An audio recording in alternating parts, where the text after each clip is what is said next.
ఇవాళ జగన్మోహన్ రెడ్డి గారు భీమిల్లో బహిరంగ సభ పెట్టారు. సిద్ధం అని పెట్టారు. మేము ఎన్నికలకు సిద్ధం, సర్వం సిద్ధం చేసుకున్నాం. మా 175 మంది అభ్యర్థులు సిద్ధం,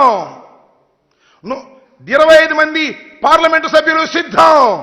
మేము సిద్ధంగా ఉన్నాము, ప్రజలకు మేలు చేశాము, రాబోయే ఎన్నికలకు అడుగులు వేస్తున్నాము, మేము సిద్ధంగా ఉన్నాము అని చెబుతుంటే చంద్రబాబు నాయుడు గారు అంటున్నాడు సిద్ధమని.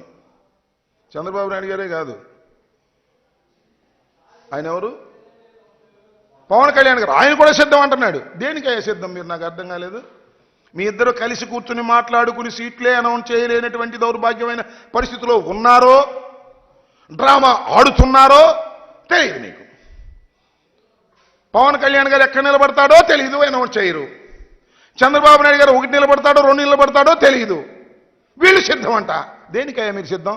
ఒకదానికి మాత్రం మీరందరూ సిద్ధం. ఎన్నికలు అయిపోయిన తర్వాత తట్ట బొట్ట సర్దుకొని హైదరాబాదు నివాసానికి చేరడానికి అందరూ సిద్ధంగా ఉన్నారు.